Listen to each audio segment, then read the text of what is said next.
Hello everyone, and welcome to another exciting oil painting video.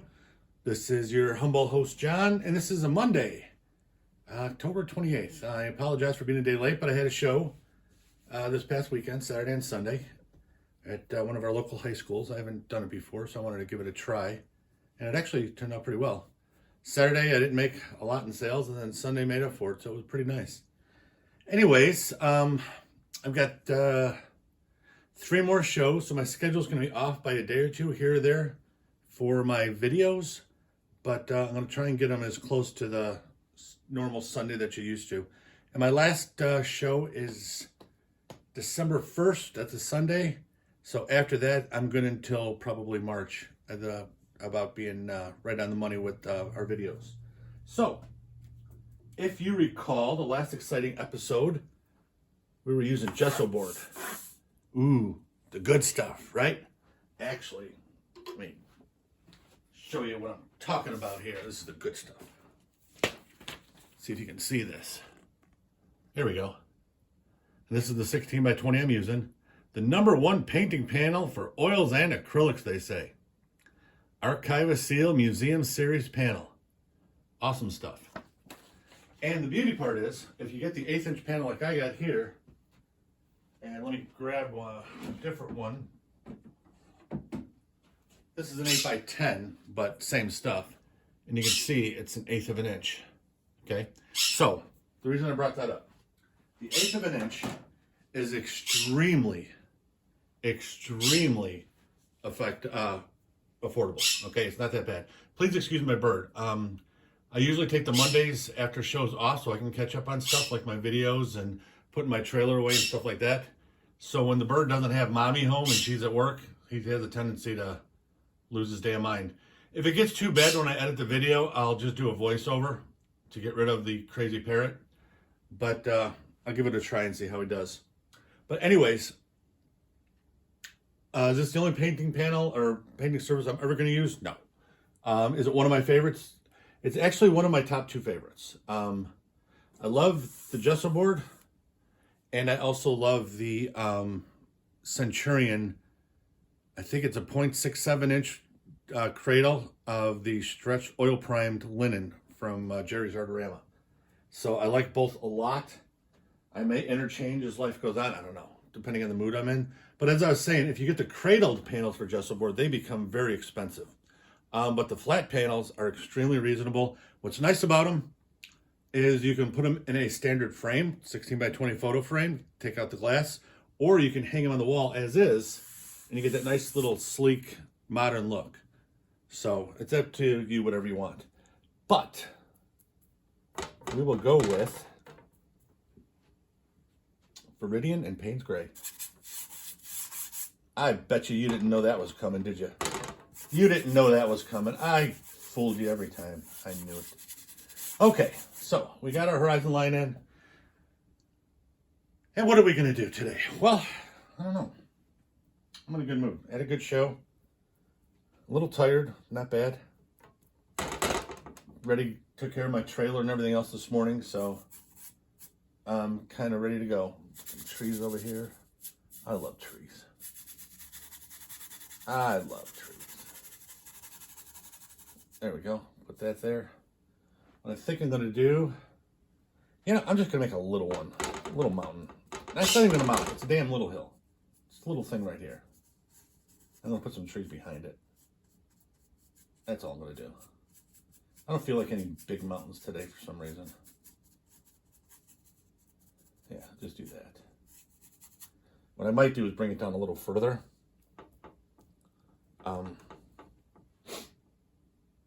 And maybe make a waterfall out of it. I haven't decided yet.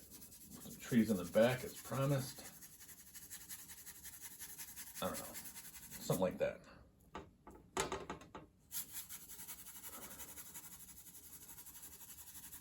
There we go. There we go. There we go. Okay. I'm not even going to wipe my brush. The hell with it. Let's just define this a little bit more. I'm going to have stuff in front of it anyway, like normal. So I'm not worried about it. I just want something there to keep the trees in the back. And then I'll bring some like pine trees in the front like I normally do with a real thicker paint. So this will be a lot thinner. I'll do the sky here in a few minutes. I'm trying to find out what I'm going to do with water. And I think I am going to go with my initial reaction. Let's see here. I'm going to take it down just a little bit further. That's going to be a little bit bigger hill than I anticipated.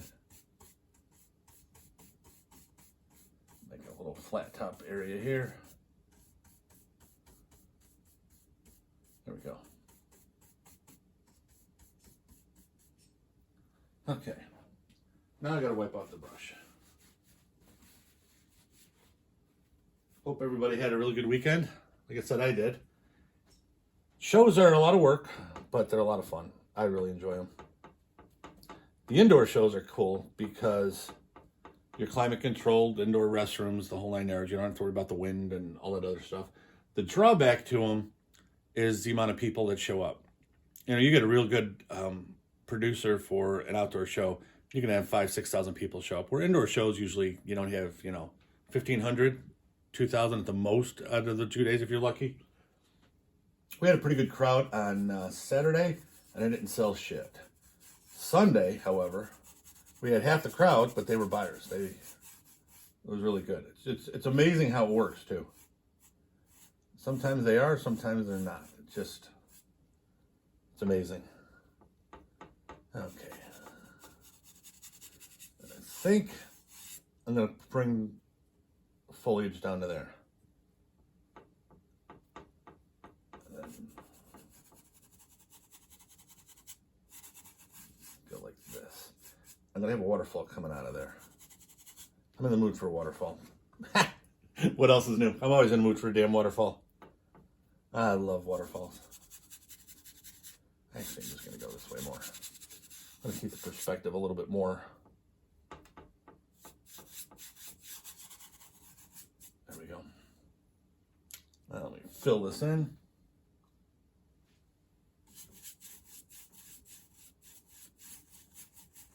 Basically what I'm using here is Viridian and French Ultramarine. And it's a little dirtied with some of the Payne's Gray and other stuff in it. But if you've followed my videos for any length of time, you know that I like to use a lot of colors on a lot of things. And I don't have a lot of tube colors on my palette at the same time. So I mix a lot. And it's funny too, because that's the one thing about art, well, there's a couple, but that was one of the major things in art I did not want to deal with, is mixing. It just looks so complicated. The more you do it, the less complicated it gets. And then you can really go by just the way it looks on your palette. You can have any kind of palette you want. I've used wood palettes. I've used paper palettes. This is a glass one I bought at Hobby Lobby. It's got like a gray to it in the back. You can use whatever you want as a palette and then get an idea about your mixes as you go.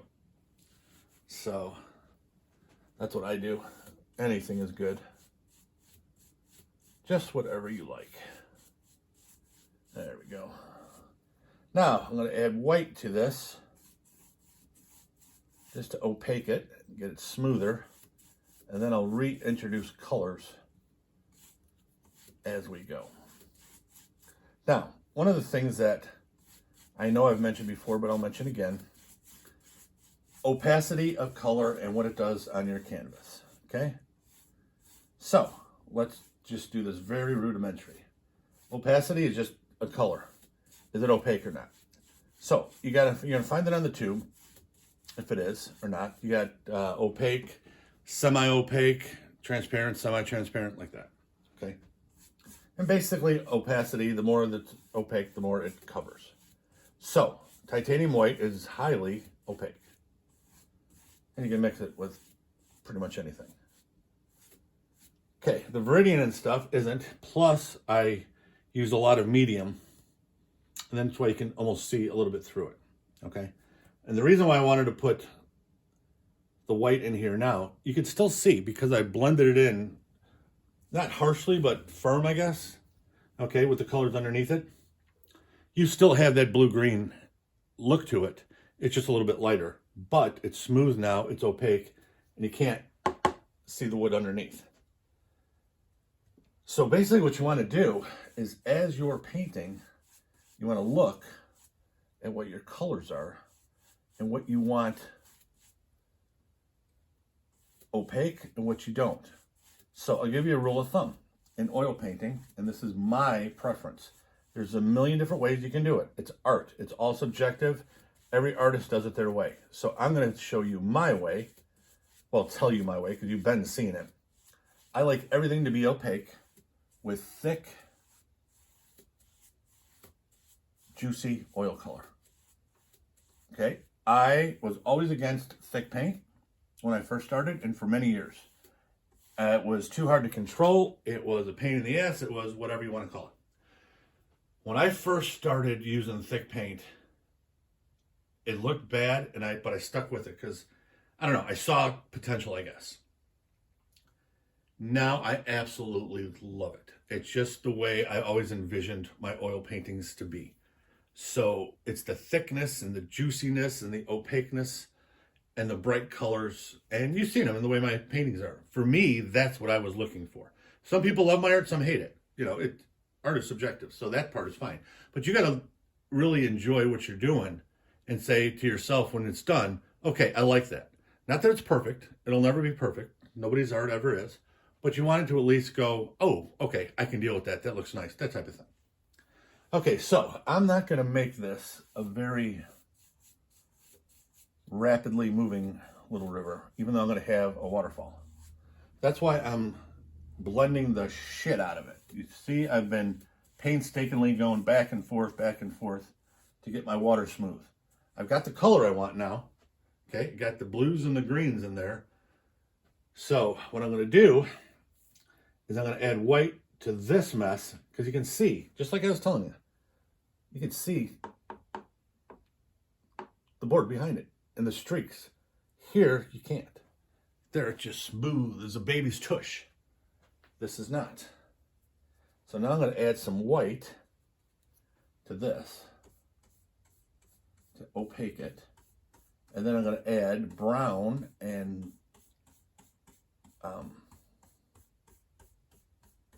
Payne's gray to darken it up again. And then I'll put the waterfall in. It's not going to be a big waterfall. I've already figured that out in my head. I don't want a big one today.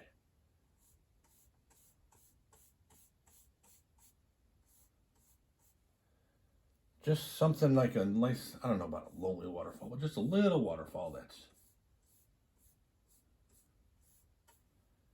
you know, gently poured into the little river here. There we go. Now what I'm going to do is I'm going to add a little bit of red to this. I'm going to finish off with this nice dark color here. It's going to be grass, trees, something. I'm not sure what yet. And as always, I'm not putting in, add a little bit of green to that. A little bit more. There we go. That's better. It was a little too red. I'm not putting in my highlights to the water yet because, as you see, I got messy as always. Here too. And I got right into it. So if you put the highlights in, you're going to have to redo stuff. So, word of caution, little pro tip, whatever you want to call it. When you're going to be working right next to something, don't finish it until the part above it is finished. So when this is finished and this, I can do the water. When the water's finished, then I can do this, that type of thing. The only exception is the sky. And the only reason it's an exception, it is for me, because I like mixing my greens with my blues in the skies and get that nice little, I don't even know how to put it, but a green tint to my sky at times. So that's what I like. Okay, now we messed up the water on the edge just a little bit. Okay, big deal. I just wiped out the brush. I haven't cleaned it yet. You just do this. Okay, you're going to have stuff from the land in the water. I defy you to go to one pond, to one stream, to one river, to one anything, and not see little pieces of stuff on the shoreline in and out of the water. But you don't want to make it to where it doesn't belong. So what I do is, for my paintings, I like to blend it together. So you see it, but it looks like it belongs there. It's part of it. I like the smooth blend look. Okay, so first thing, been doing a lot of shit here. Next thing I'm going to do is I'm going to use that same dirty brush. Use a little bit of French ultramarine, more cerulean. Put in my sky. Then I'm going to take a little bit of the red. A little bit more of the red by itself over here. It's got all kinds of stuff on my brush. You can see the lavender on it already.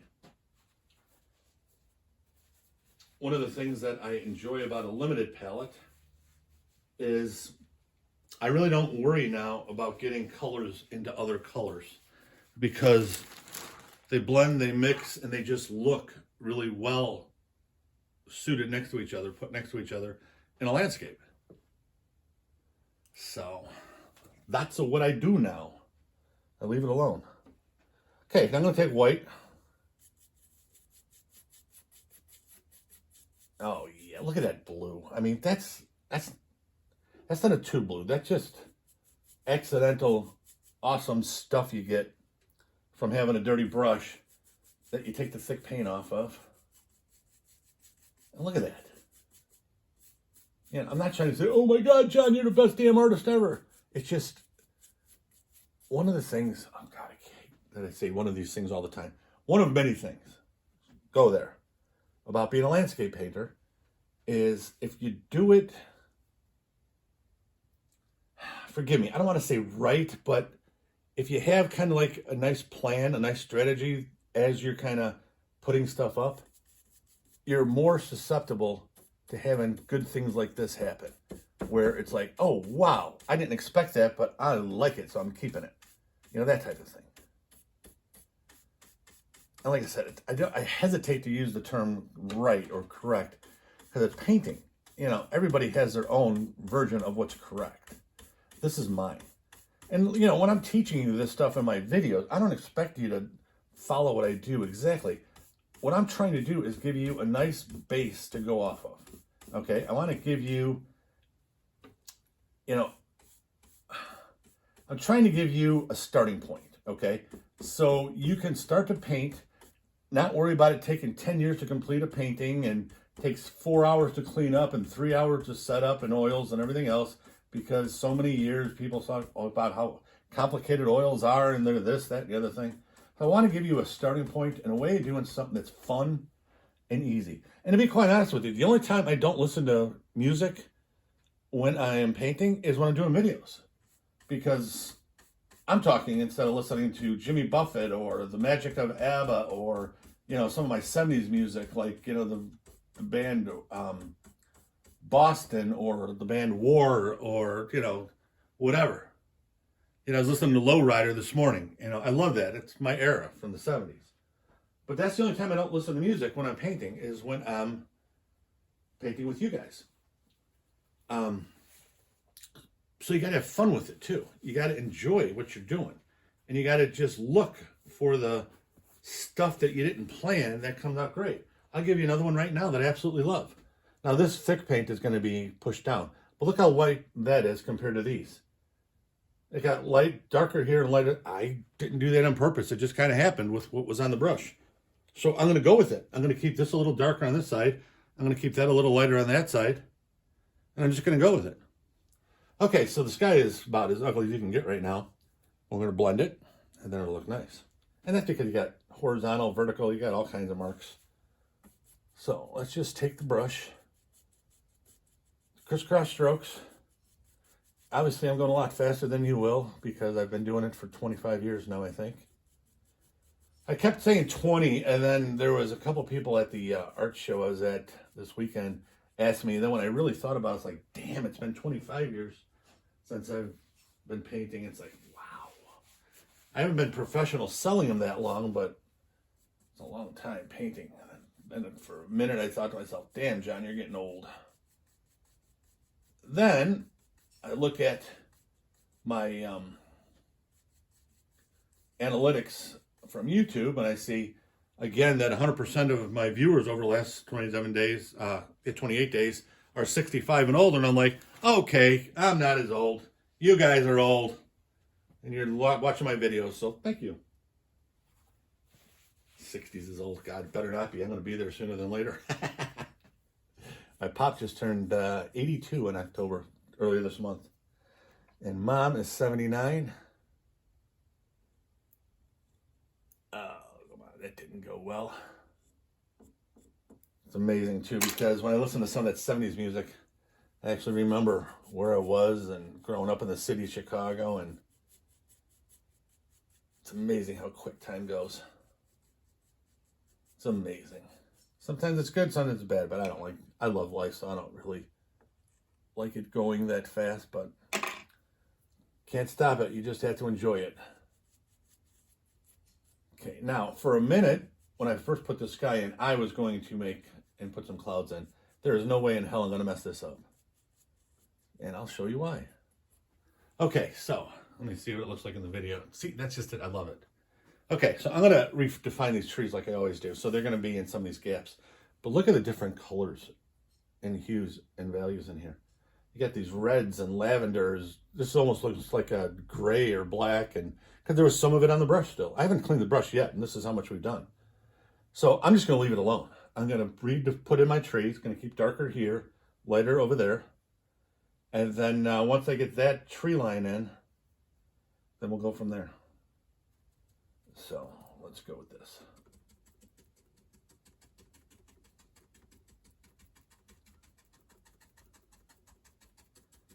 And this is just my 1.5 inch brush. I'm just tapping the shit out of it.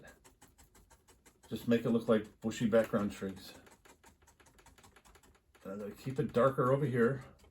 But I don't want to, this lavender and stuff, I'm not going to get into that. I want to leave that alone. I like the way that looks.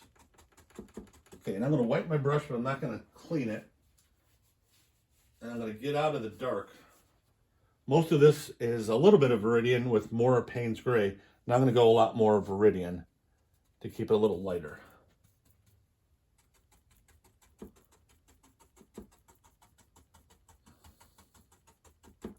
And I want to blend it in. So I'm going to be tapping the crap out of it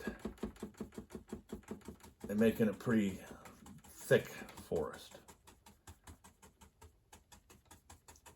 And the further I go to the right, because I'm not going to load any more paint in my brush, the lighter it'll get, just because the paint is being used up. There's some thickness here that'll help recharge it a little bit, but it'll still be good. And I'm going to get into this white of the sky a little bit more. And then that'll help too.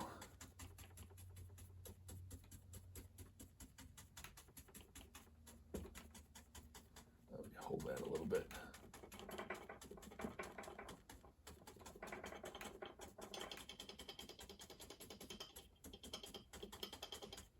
Now, one of the things that I want to point out, which I will here in a minute, I'm going to go a little bit of green into here too. Keep this side darker.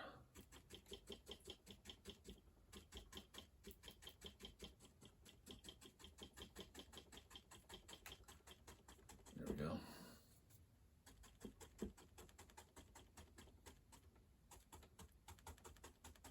I'm going to wipe the brush off again.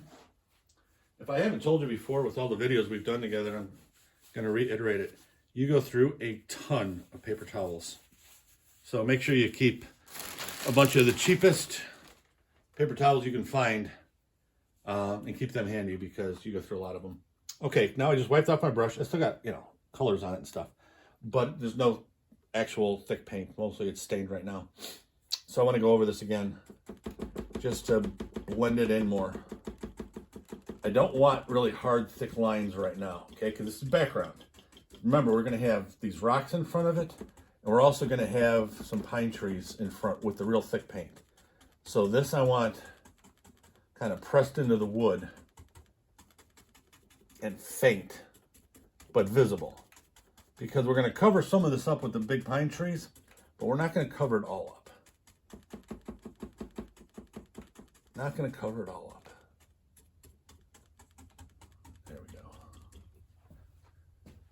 Okay, yeah, that's looking real nice. Now I can take this just like I wanted to before.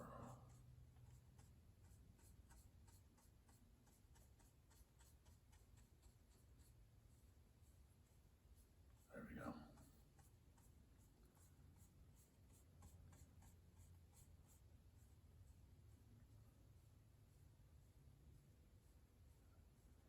Go lighter and lighter to get it smoother and smoother. But I'll put the highlights on in a little bit. And the highlights will really make it look good. There we go. Is that a hair over there?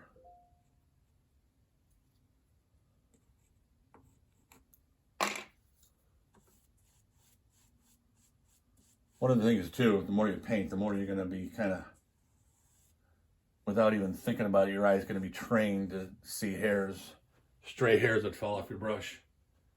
Okay, I am enjoying the way that's looking right now. And I think while I'm thinking about it, say that fast 5 times, I'm just going to cover the rest of the white up. And I'm going to get rid of the white here, just to kind of give myself a real good idea where I'm at. So what I'm using is Viridian and my Alizarin Crimson together. Give me a different green. Again, I use 1 tube green, but I get a lot of different greens. And that's because I mix the shit out of it with everything around. Every show I go to, it seems like, at least a couple people talk about my greens and my blues and how many different types there are and stuff. And they're astonished when I tell them I only have 1 tube blue most of the time. I will use cerulean at times also, so to be transparent. But I only use 1 tube green. And I usually use just a 1 tube blue most of the time. But I mix the hell out of it with all these other colors. And then you just get these great variations. And then you also go light and dark, opaque, a little less opaque, the whole, the whole spectrum. But that's, that's part of the artist's toolbox. Is it's not just taking French ultramarine, squirting out some out of the tube, putting it on a brush and putting it on the canvas. It's not that. That's just the small part of it. That's the basic bare minimum of it. It's how you mix the color. It's how you put the brush. Do I have thick pressure, heavy pressure, or light pressure? Can I find the damn hairs that fall off all the time? A lot of the little subtle nuances when you're mixing your colors and when you're putting pressure on for whatever, a lot of those things are what makes the difference in a painting. And once again, I'm blending my ground, my foreground, into my water. Now, it's going to be separated when I put the flowers in, but I wanted to blend it in because I don't like hard edges most of the time. Some places yes, some places no. Okay, that's looking really sharp. I'm liking that. Okay, so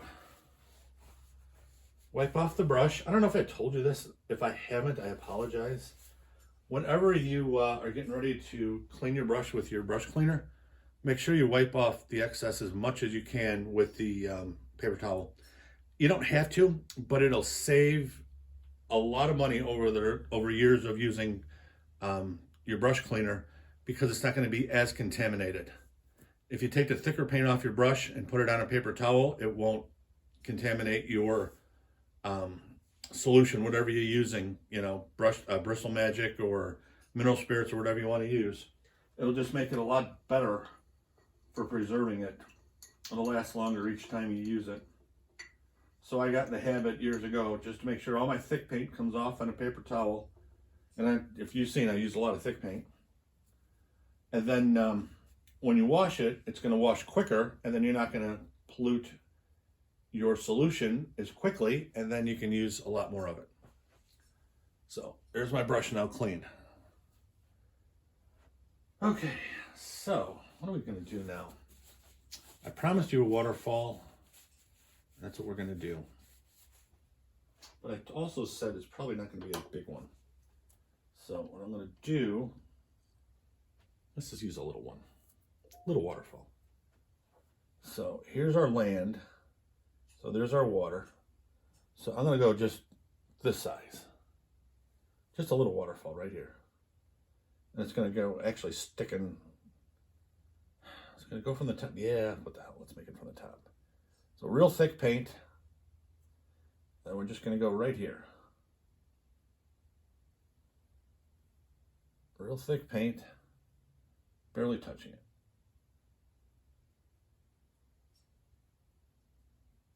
There we go.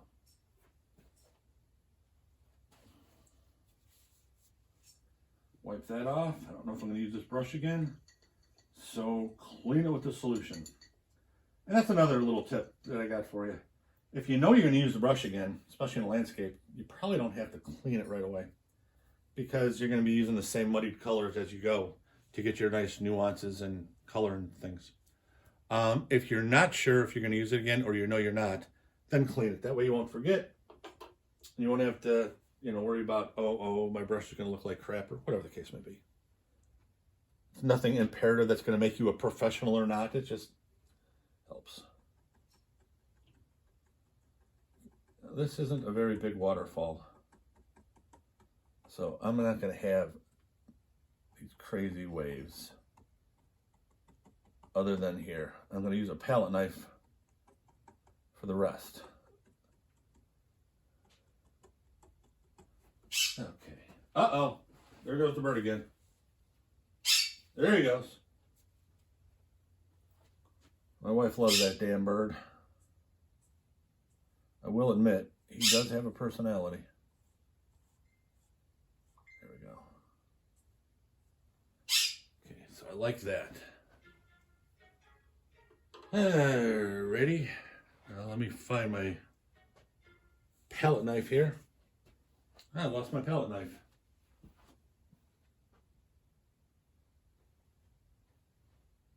Okay, I had a real big palette knife that I like to use for this stuff. And I lost it. Well, I gotta use a smaller one. Let me see which one you got here. Okay, so, palette knife. Gotta move this over a little bit so I can get in. I'm probably gonna be blocking your view. I apologize sincerely, but I gotta get to the other side. And when I get to the other side, I'll try to move out of the way as quickly as I can. So what I'm going to do is I'm going to put a little bit of paint here. Okay. And then I'm just going to touch. And that's it. And that's going to give the water line, but it's not going to make it look like it's crazy moving water. Like this is moving. The waterfall's right there. It has to be. But as I get further away, I just want like the shimmer you see, but not the heavy movement.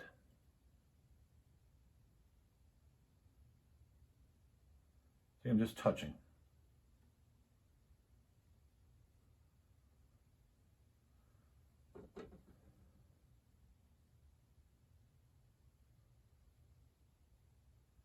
And then I'll hit that with my fan brush like I did over here and smooth it out just a little bit. Blend it a little bit into the blue, but not terribly. Because, like I said, I don't want it too pronounced. Actually, I like that the way it is. Put that one there. Yeah, that'll work. Okay, so now I'm going to take my fan brush. Nice and light. Okay, very light. Barely touching it. I'm just holding it like this and I'm barely touching the paint. And I'm just kind of smoothing out some of those areas.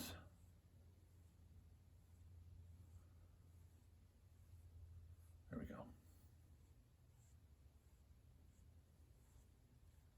A minute, I'll go backwards, see how that looks.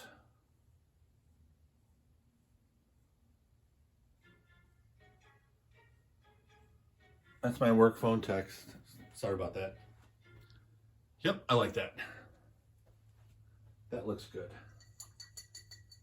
Okay. Now I'm going to do some highlights on here. And what I'm going to do for the highlight, I'm going to use a palette knife. And I'm going to have my burnt umber and some white.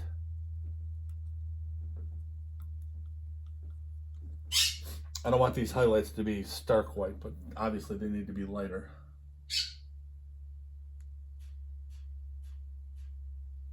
And then one of the reasons why I don't want them too white is because it'll clash with the waterfall that's right next to it.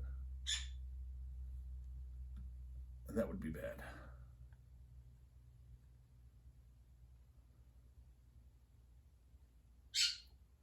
There we go.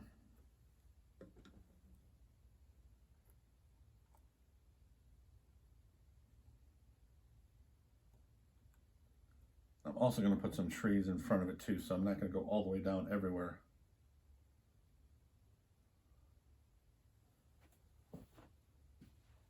Here we go.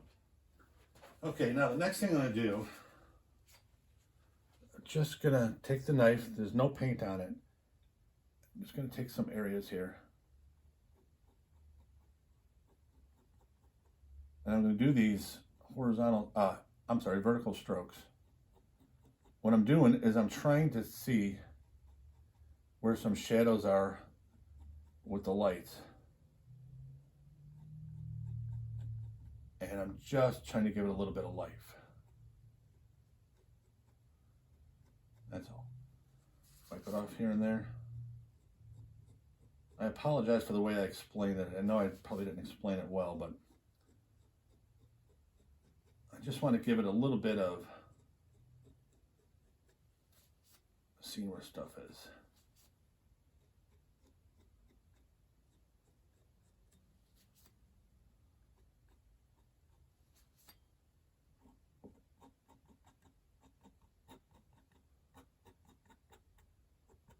There we go. Yeah, I can deal with that. Okay, so next thing we're going to do, I'm going to use here, I'm going to put some grass. Very light.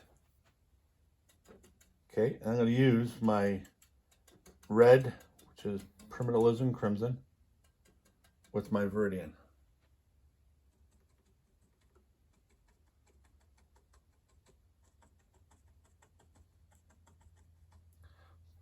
The reason for the madness is I want to clean up the edges of these rocks. That's one. And the other is I want the waterfall to look like it's just coming out of it. I've seen a lot of waterfalls like that out west, where you're looking up at the mountain and stuff, and you just see water just coming out of it, and you have no idea where the hell the feeder river is for it. You know it's there somewhere, but there's no way in hell you're going to see it. And that's what I wanted this to be. No, there's a river there somewhere back here, probably because it's higher here, so it's going to flow downward. It's not going to flow upward. So the river's back there somewhere. You just, I don't know. That's a good idea. I don't know. Okay. So that's what we're going to do with that. And now I'm going to clean this fan brush. I'm going to put just a little bit more splashes down there. Not a lot, just a couple.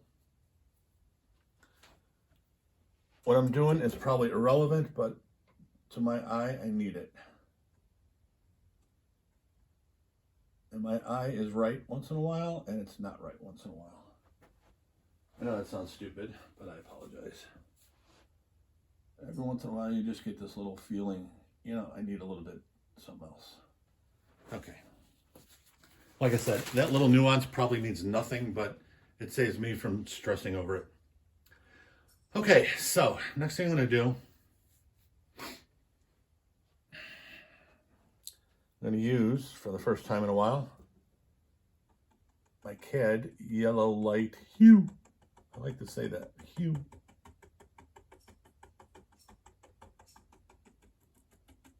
I'm going to just mash this right in.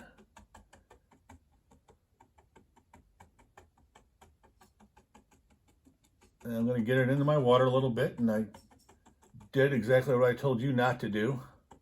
But I am a professional. I can get away with being stupid and not listening to my own advice.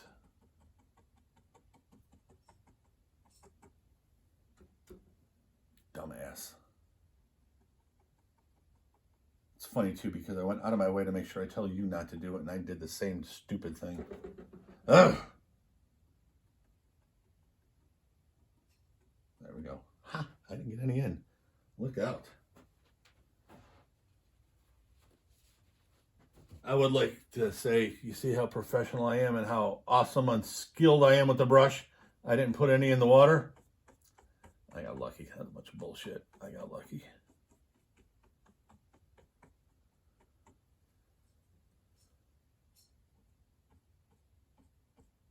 Yeah, that's going to go into the water.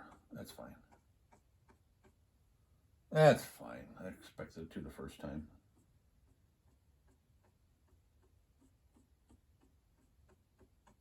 There we go. It's amazing. You tell somebody not to do something. You know they shouldn't do it. You know this. You know that. And you end up doing the same damn thing. Okay, now here's what I'm going to do. It's a stain. I already took all the thick paint off. I'm only going to use these bristles up here on the top. I'm just going to gently drag it right over where I put a little bit of that stuff in the water. All right. Thank you, Jesus. It wasn't much. A little bit here and there. Good. That helped. Okay. So the next thing I'm going to do... can't believe I did that. Cannot believe it. Okay. So now, going back to our 1.5 inch brush that we haven't used in a while. We're going to go Payne's Gray, Viridian, thick paint. And there's going to be a little bit more Viridian than, Payne's Gray rather than the Viridian.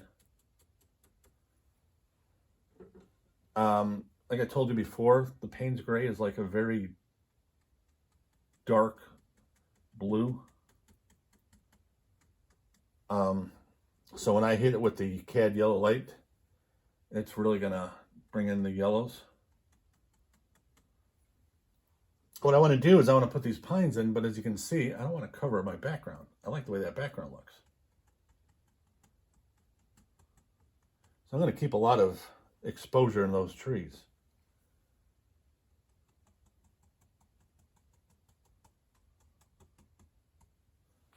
And then some of it, I'm not going to put, I'm going to put it up to that rock. I'm not going to put it behind it yet. Not yet.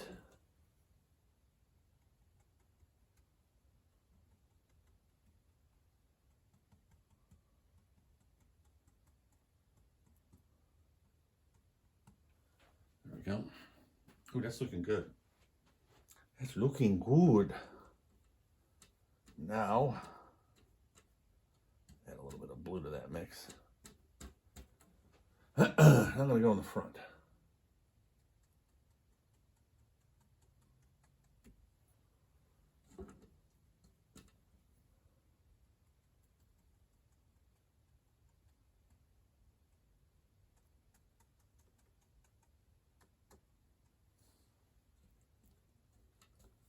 This is where you use all your stuff together.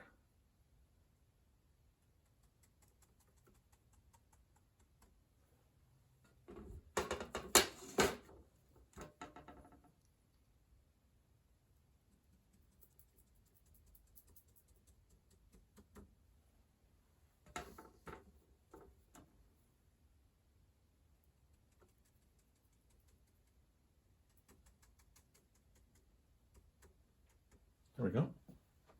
Ooh, I'm liking that. I'm liking that a lot, folks. Okay. Ooh, drop the napkin, the dirty napkin on the floor. My wife will kill me. Okay. I'm not going to clean off the brush. I just wiped it off because I'm going to be using it in a lot of other places. So the next thing I'm going to do, take my palette knife, and I'm just going to put it in just like that, okay? And I'll start real thick.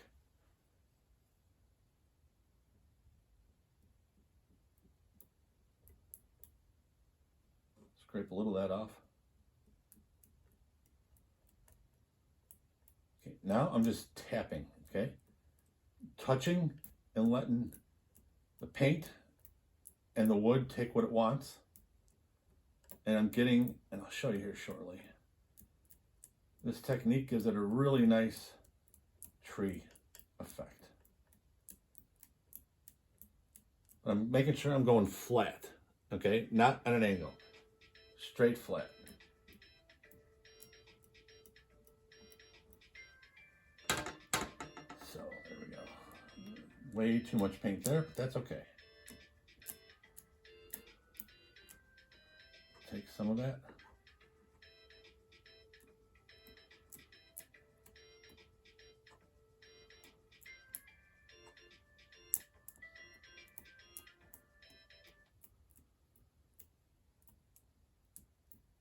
And then where I scraped it, I can hit. Now look at this. I hope you should be able to see it, especially when you're watching the video and you blow it up, okay? Well, make it larger. I got the gold in here, but I got so many of these really nice thick greens with texture that it's looking good. Okay, that's too much, but that's good because we're going to take it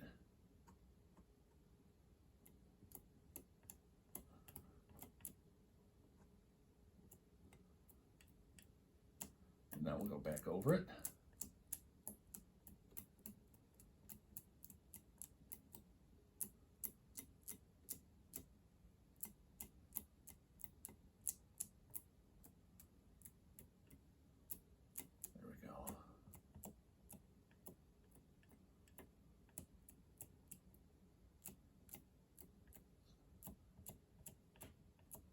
Now what I'm going to do is I'm not going to add a lot more paint.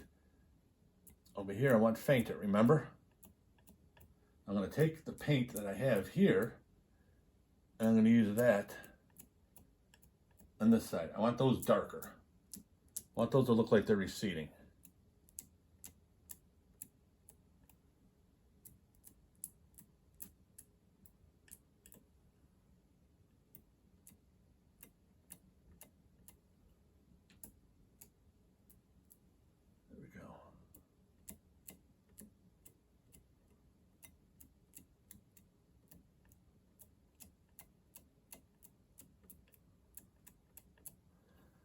Take some of the mixture that I already had.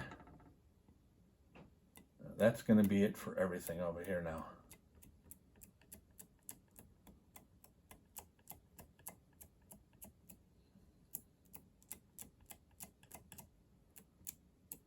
And in a second, I'm going to put some Payne's Gray on top of it just to darken it up a little bit.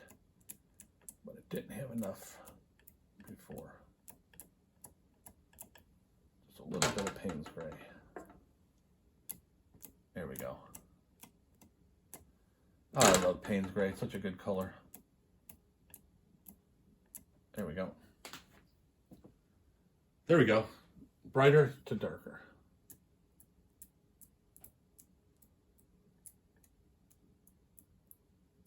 Now, one of the things I want you to look at,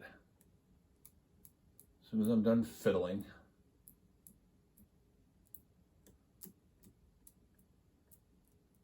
I think I'm done fiddling. As soon as I say that, I keep fiddling. There we go.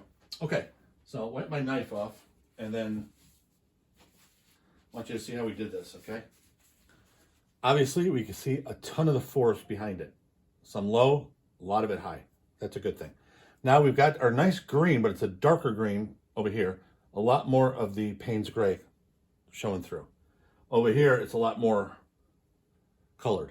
The reason for that is I wanted it to go and have it start to recede a little bit back.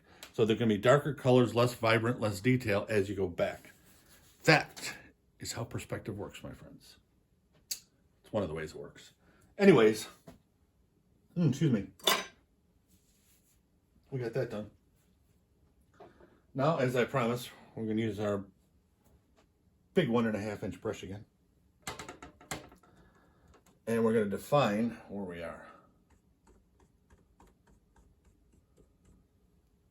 And the definition of where we are is, this is where we are. This is how I define the water and the land.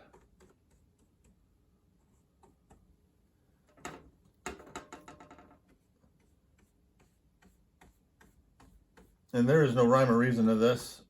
Up, stroke, touch, and up. And you have it at however you want it. However high, however low, dark, whatever.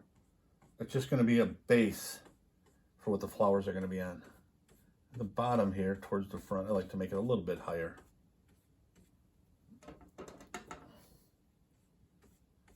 You don't have to, but I like to do it that way. There we go. Okay. I'm definitely going to need more paint. Another tip. This isn't a pro tip, this is a common sense tip. When you're doing landscapes, portraits is harder to do because you're going to have specific mixes for skin tones and everything else that you need to be consistent everywhere. You know, you're doing a woman model and, you know, her sun is hitting her foot one way and her face is still in the same type of light, you're going to need it everywhere. You know, her foot, her hand, that side of her face, whatever's in that light. In a landscape, you don't have to worry about the pure mixtures like you do in a portrait because it's grass, it's meadows, it's weeds, it's a little of everything. Where, you know, a person's skin flesh, their tones of their skin, you know, you can't have that. So you got to clean your brush on a regular basis, a lot more so than you do with a landscape. So now over here, I'm just going to take what I have left of my Cad Yellow Light Hue, and I'm just going to tap the shit out of it. And I'll make this land. See how these are brush strokes? Well, I'm going to get rid of those brush strokes by tapping this in. Then I'm going to take some real nice color with a palette knife in a little while. That's how I'm going to end it. And I'm going to give it some nice big bold strokes with the palette knife. And that, my friends, will complete the painting, but that's still a little ways away. All right, I haven't been getting a lot of those today. A few, but not too bad. Painting I did last week. Damn. Every couple of minutes I was stopping to get the brushes out, the little hairs out. Okay, now, one of the things I want to show you is I'm not covering everything. Covering most of it, no question, but not everything. It's nature, you want a variation.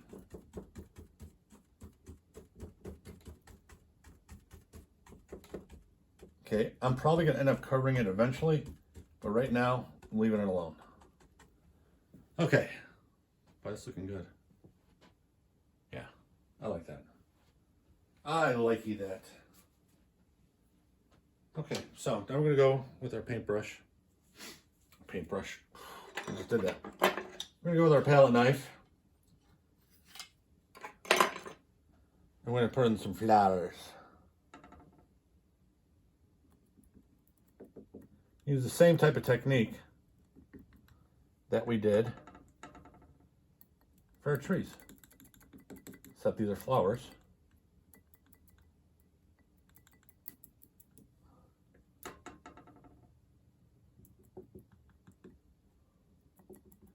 These I'm going to want thicker.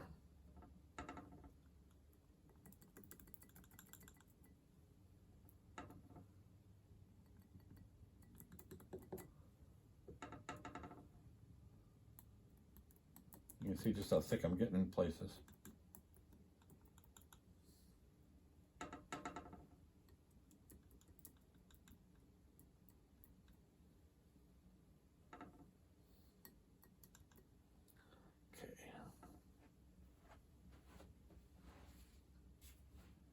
Now I gotta get some more yellow out. There's my Cad Yellow Cad Yellow Light Hue is all gone. Gotta put more.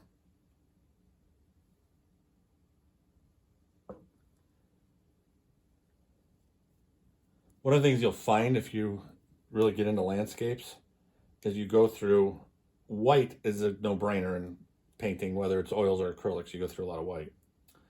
But you're gonna find yourself going through a lot of yellow and blue and green for obvious reasons. but two of those are primaries, and one of them is a secondary made by the two primaries. Red you use a lot of, as you see, I'm using a lot of red here. Excuse me. But the primaries, one, you can't go wrong with them, but two, that's what our landscapes are. Greens, blues, yellows, obviously different flower colors and stuff here and there, but overall, you're going to use those a lot because you're going to mix the crap out of them too. So now what I'm going to do is I'm going to take this pure yellow, I'm going to put it by itself in some places that I left open. And then slowly move next door into the red. I want a variation. I don't want it all to look the same.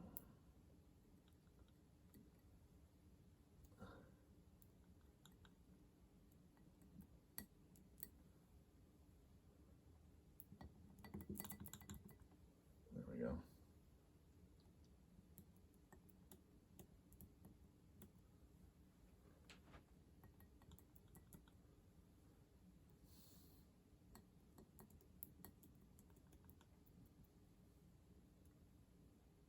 Probably going to put a little bit more red on some of that yellow, that just stark yellow.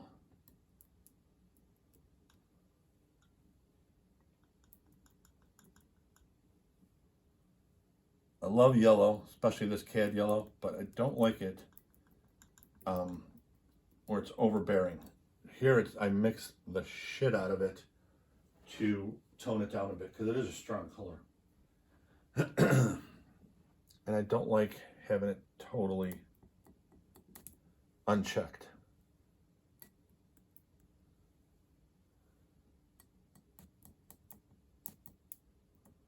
There we go, that's better. Nice texture. Okay. I still wish I knew what the hell I did with my big knife, because that'll come in handy. Oh, I did find it. Look out. I don't know why I put it there. I'm usually pretty organized in my studio, so I'm not sure what the hell I was doing. There's the big bad boy. Okay, so take some yellow. And this part's a blast. My wife hates this. But I love the natural look. And that's to me what it is. It just gives it this natural, to a degree, haphazard look. Excuse me. And then I'm going to tap it like I do everything else to give it that texture. But I'm going to have it mixed with a lot of other stuff. Excuse me.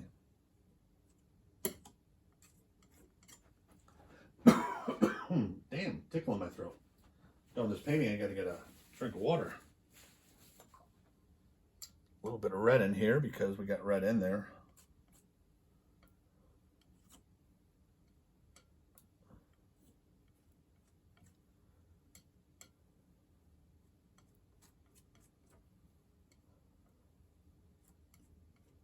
There we go. I'm going to put some red on the top too.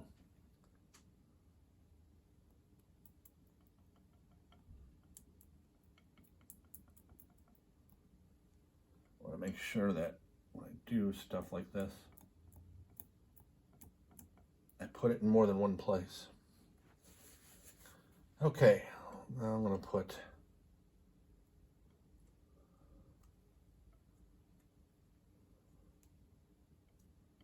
some dark in here. I know this looks like hell at the moment. Trust me, it gets better. Trust me, it gets better. Have I ever lied to you? I don't believe I have. I'm not big into lying. Too much to try to keep track of. Might as well just tell them the truth, whoever it is. That way you don't have to remember everything. Okay, so. Now we're going to take this ugly mess. And we're going to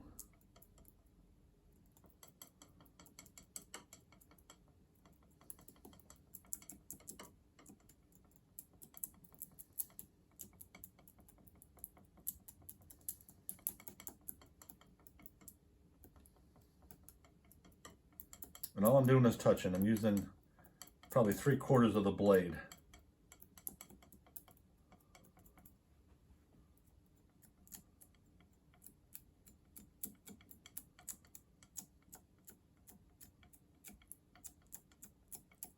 Again, I'm letting the panel and the paint to take what's coming off, but I want that texture. I'm not real good with videos and stuff, so I don't want to try to zoom in to show you the texture and then not be able to get out to finish the video. But if you zoom in while you're watching this, you're going to see the texture I'm talking about.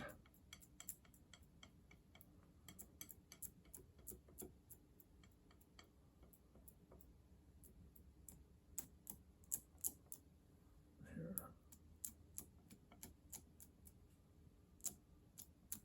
Now this calls for a little bit more lighter. There we go, just a little bit. A little bit here.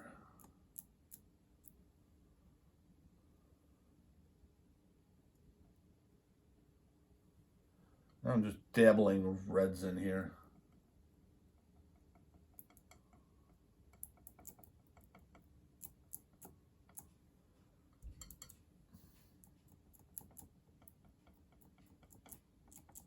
And then I'm going to wipe my brush. I'm going to take my little knife, put a little bit of white on some of those back here.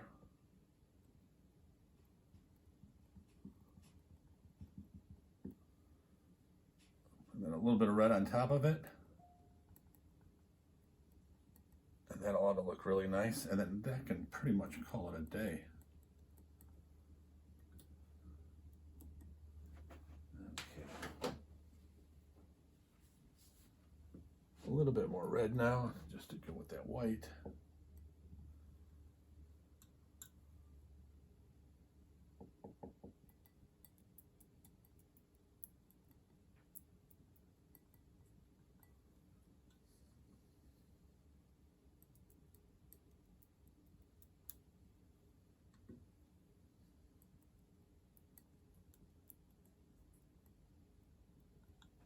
And the last thing I'm going to do is my little fan brush. Perk up a lot of this stuff.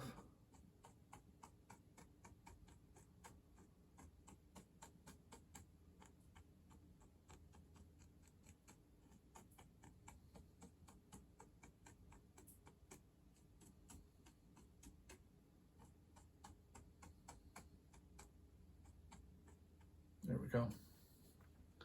Do it over here too.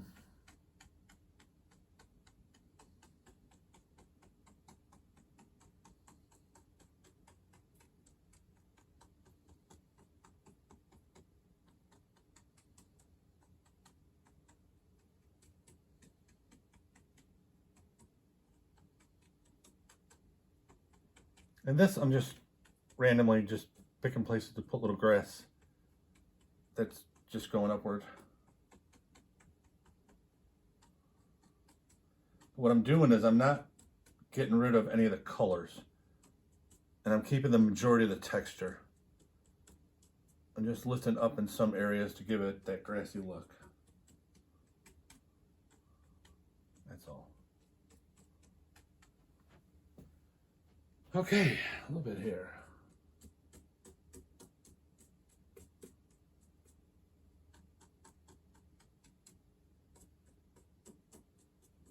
Okay, my friends, I do believe this is a completed painting. I hope you enjoy this and you want to give it a try on your own. I have a show next weekend, so I'll probably be doing another Monday video. So until then, I hope everybody has a great work week, and I will see you then.